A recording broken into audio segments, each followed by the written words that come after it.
अगर आप हमारी मिनिस्ट्री में अपना आर्थिक योगदान देना चाहते हैं, जैसे कि दशमांश या भेंट, टाइथ और ऑफरिंग, तो आप इस क्यूआर कोड को स्कैन करके हमें अपनी पेमेंट कर सकते हैं।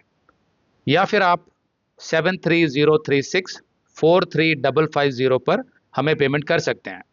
अगर आप हमारे बैंक में पैसा ट्रांसफर करना चाहते हैं, तो आप हमारे मिनिस्ट्री नंबर 7838989070 पर व्हाट्सएप कीजिए और हम आपको अपने बैंक डिटेल्स भेज देंगे। परमेश्वर के लिए यहूदी और अन्य जाति में कोई अंतर नहीं है। रोमियो की पिछली क्लास में हमने पढ़ा था कि रोमियो की पत्री के पहले अध्याय में पौलुस ने रोम में और संसार भर में चल रहे मूर्ति पूजा, समलैंगिकता और विकृत यौन संबंध जैसे घिनौने पापों को संबोधित किया था। तो सवाल यह है कि पौलुस ने किसको संबोधित करते हुए यह सब लिखा था? बाइबल के विद्वान इस बात पर सहमत नहीं है कि रोमियो का 2:1-16 में पौलुस किसे संबोधित कर रहा था। उनके अलग अलग मत हैं इस विषय पर।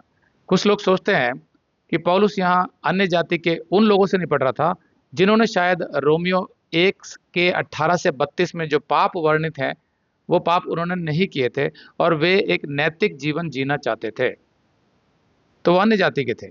लेकिन अगर आप ध्यान से पढ़ेंगे तो पाएंगे कि पौलुस इस खंड में अपने यहूदी पाठकों को संबोधित कर रहा था, क्योंकि रोमियो के 2:12-16 में पौलुस मूसा की व्यवस्था के विषय में चर्चा कर रहा था, जो एक यहूदी के लिए ज़्यादा सार्थक होंगे बजाय अन्य जाति के। फिर रोमियो के 2:17 में पौलुस ने खुले तौर पर अपने पाठक को यहूदी कहकर संबोधित किया है। इसलिए अगर अध्याय के पहले भाग में वो अन्य जातियों को संबोधित कर रहा था, तब तो ये संबोधन कुछ अजीब सा हो जाता है, क्योंकि वो अचानक अपने श्रोता नहीं बदल सकता था। तो हम मान सकते हैं कि पौलुस यहाँ यहूदियों को ही संबोधित कर रहा था। लेकिन यहूदियों को दोषी ठहराना इतना आसान काम नहीं था, क्योंकि वे कभी भी ये स्वीकार नहीं करना चाहते थे कि उन्होंने परमेश्वर के विरुद्ध कोई पाप किया है। पुराने नियम में जब भविष्यद्वक्ता इज़राइल को उसके पापों के विषय में चेतावनी देते थे और मन फिराव करने के लिए कहते थे, तो उन भविष्यद्वक्ताओं को बहुत सताया जाता था और बहुत बार मार भी डाला जाता था।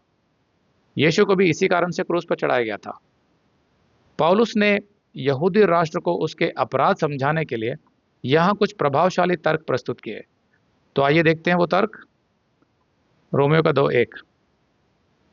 सो हे दोष लगाने वाले, तू कोई क्यों ना हो, तू निरुत्तर है, क्योंकि जिस बात में तू दूसरे पर दोष लगाता है, उसी बात में अपने आप को भी दोषी ठहराता है, इसलिए कि तू जो दोष लगाता है, आप ही वही काम करता है। परमेश्वर का न्याय सत्य के अनुसार होता है। उसके पास यहूदियों के लिए एक मानक और अन्य जातियों के लिए दूसरा मानक नहीं हो सकता। जो कोई रोमियो का 1:29 से 32 में वर्णित पापों की सूची पढ़ता है, वो इस सत्य से नहीं बच सकता कि प्रत्येक मनुष्य उनमें से कम एक पाप का दोषी तो अवश्य है, क्योंकि वो लिस्ट बहुत लंबी है और हम सब उनमें से कोई ना कोई पाप अवश्य करते हैं।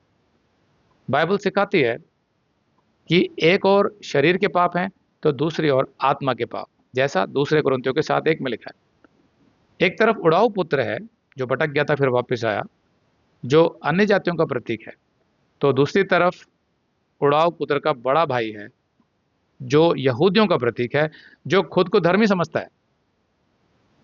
अन्य जातियों को उनके पापों के लिए दोषी ठहराने में यहूदी वास्तव में स्वयं की ही निंदा कर रहे होते थे, क्योंकि वे भी उन्हीं पापों के दोषी थे। अगर आप ये संदेश पूरा देखना चाहते हैं तो आप इसे हमारे वेबसाइट hindiBiblestudy.com पर देख सकते हैं। ये वीडियो हमारे नवंबर के वीडियोस में अपलोड किया हुआ है, तो जिनके पैकेज में भी नवंबर का महीना शामिल है, उनको ये वीडियो उनके माई अकाउंट में नवंबर के वीडियोस में मिल जाएगा। अगर आप हमारे वीडियो फोन पर देख रहे हैं तो अच्छी स्पीड के लिए कृपया गूगल क्रोम या मोजिला फायरफॉक्स ब्राउजर इस्तेमाल करें। तो इनको डाउनलोड करने के लिए आप प्ले स्टोर में जाएं और ऊपर गूगल क्रोम टाइप करें, फिर आप गूगल क्रोम ब्राउजर पर क्लिक करें और उसे इंस्टॉल करें। ये एकदम फ्री है। इसी तरह आप मोजिला फायरफॉक्स टाइप करें, फिर आप मोजिला फायरफॉक्स ब्राउजर पर क्लिक करें और उसे इंस्टॉल करें। यह भी एकदम फ्री है। इसके बाद आप गूगल क्रोम ब्राउजर को क्लिक करके उसे खोलें और उसमें hindibiblesteady.com टाइप करें, मतलब पूरा hindibiblesteady.com एक साथ बिना किसी गैप के, तब हमारा वेबसाइट गूगल क्रोम में खुल जाएगा और आपके वीडियोस अच्छे से चलेंगे। इसी तरह आप मोजिला फायरफॉक्स ब्राउजर भी क्लिक कर सकते हैं और उसमें भी बिना गैप के hindibiblesteady.com टाइप कर सकते हैं। उसमें भी हमारे वीडियोस बिल्कुल आराम से चलेंगे। इसके अलावा अगर आप चाहें तो बेहतर स्पीड के लिए आप वीडियो के नीचे बने प्ले बार पर सेटिंग्स का चिन्ह दबाकर 240p 240p सेलेक्ट कर सकते हैं, जिससे आपका बहुत ही कम डेटा खर्च होगा। 240 सेलेक्ट करने के बाद आप वीडियो के बाहर कहीं भी क्लिक कर दीजिए, फिर वीडियो को पीछे ले जाकर शुरू से देखिए।